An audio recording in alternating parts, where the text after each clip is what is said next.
Welcome back. Sorry it's been so long since I've made a video.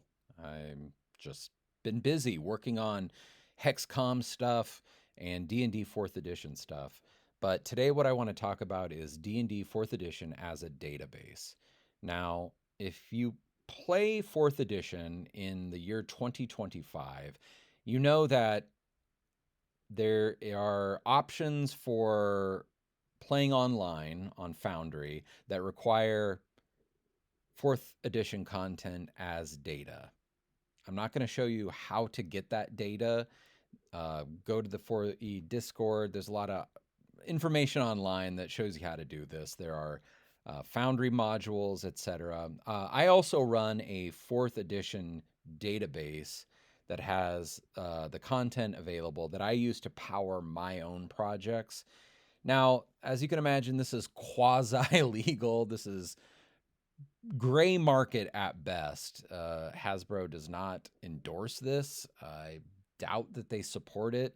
I doubt they even really know about it per se. My guess is they would like to see all editions other than their current edition buried underground, as not to have any players ever touch them again.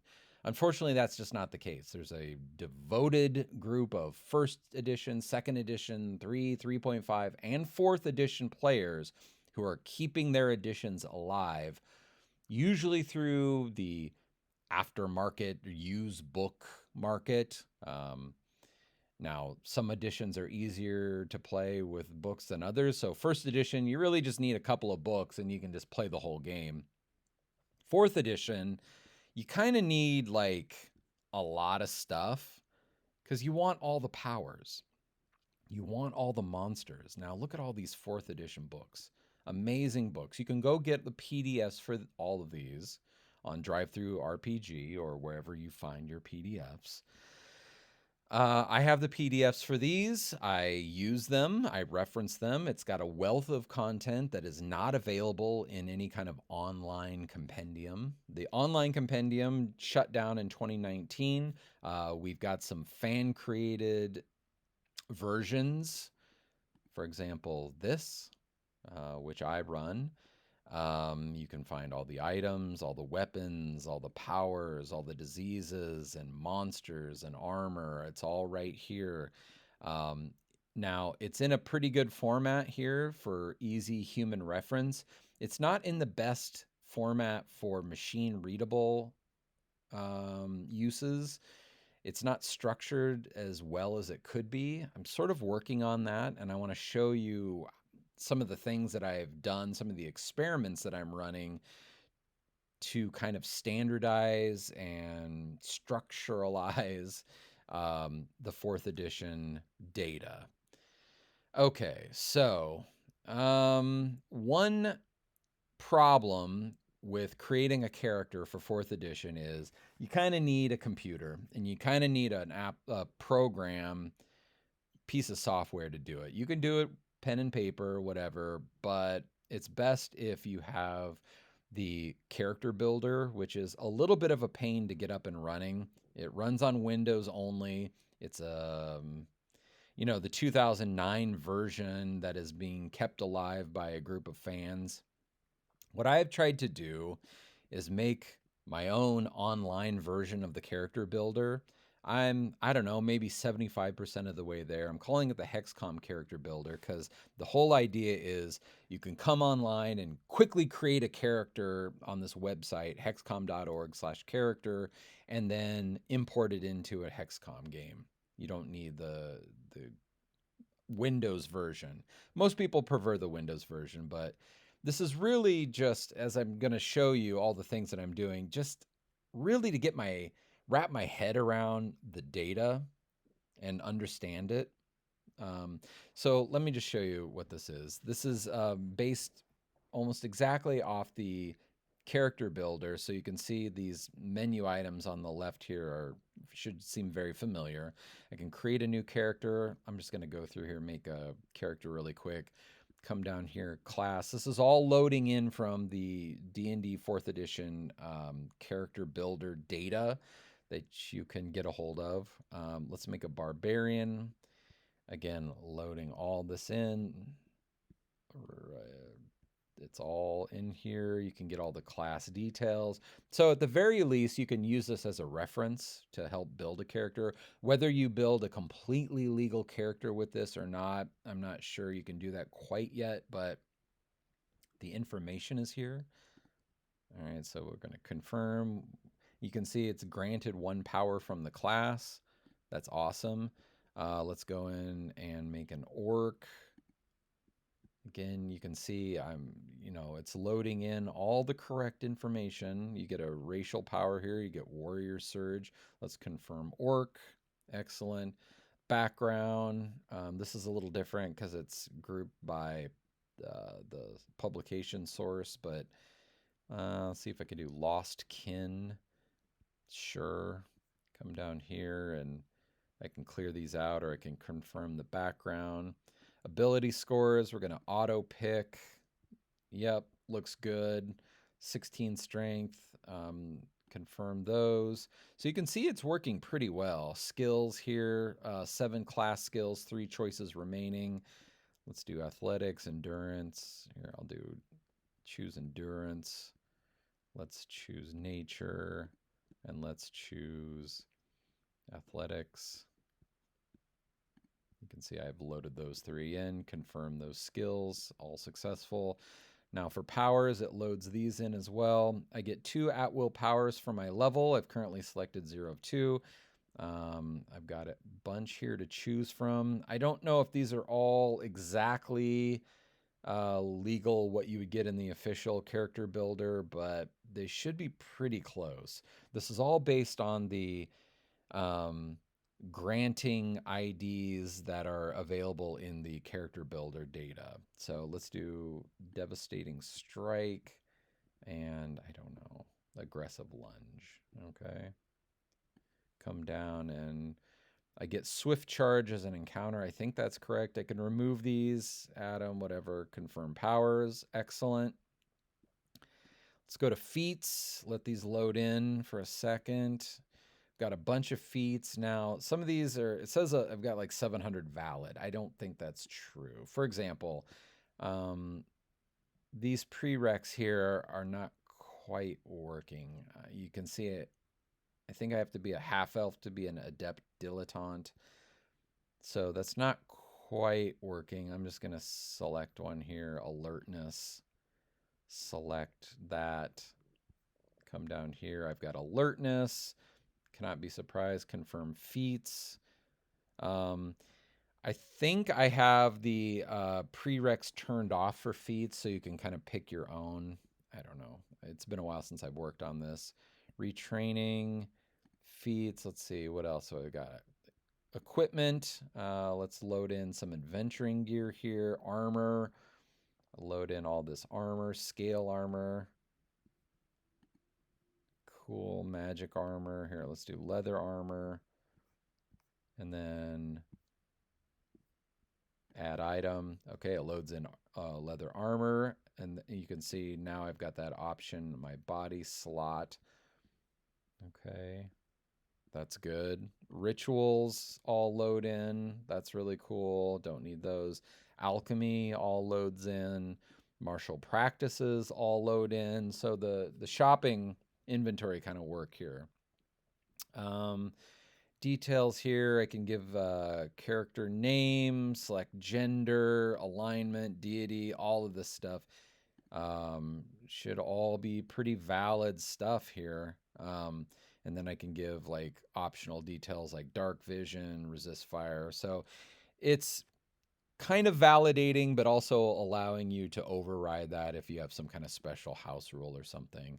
I don't have like portraits and all that loaded in, but what I can do is I can export this as a custom format. That's cool. I can also export it in a Foundry format. So I can take that exported Foundry and then upload it into like my Hexcom game. So like a Foundry 4th edition game that should work pretty well.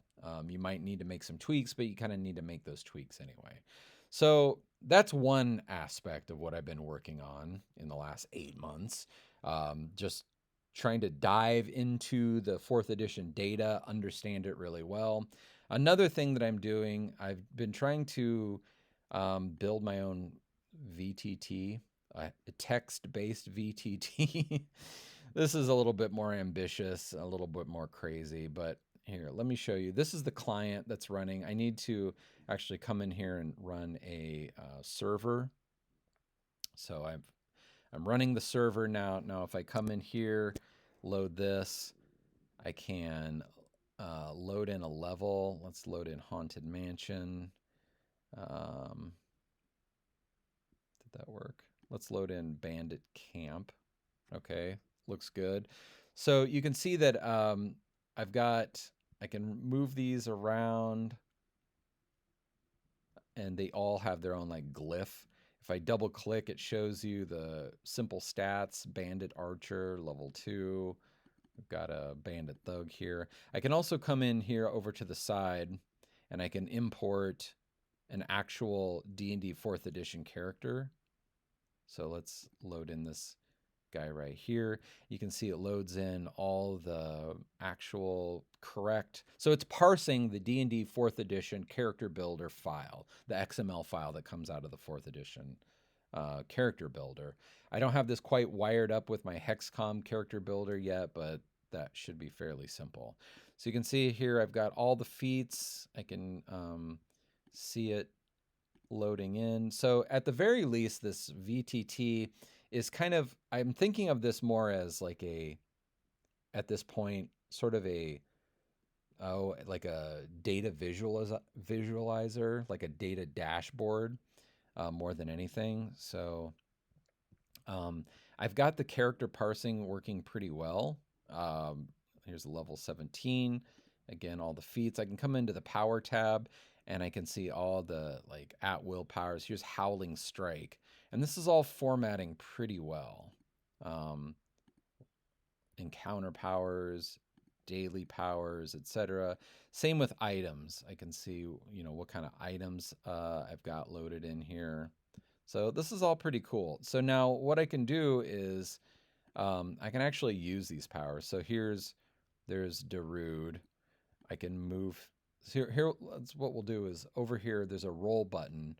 I roll this, it adds everybody to a combat initiative, and then it starts a combat log. Round 1, I can move, and you can see it keeps a really nice outline.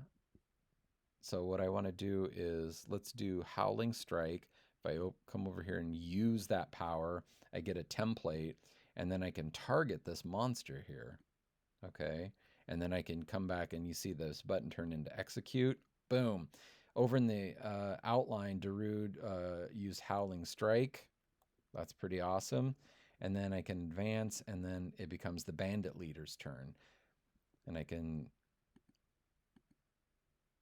go through here, and then round 2 begins. So a really nice outline. I moved these guys before I started the combat, but you can see here it keeps a really nice indented, clean outline of combat. Everybody can move around. You can get, for example, like if I come over here, boom, round 2, I moved. I can get a reachable area. It shows the reachable area. I can get info. I can target. But more importantly, I can import these characters and these monsters and see their stats really easily. Once again, like trying to just understand D&D 4th edition as a database, because the goal here, and if you're a Hasbro executive who has somehow stumbled across this video, number 1, don't sue me. Okay, don't send me a cease and desist. I know you want to keep 4th edition buried so you can sell, new books or whatever. But we're trying to play these old editions that we love. And what really needs to happen, okay, this is to you. I don't know what exec needs to hear this, but we need a 4th edition video game.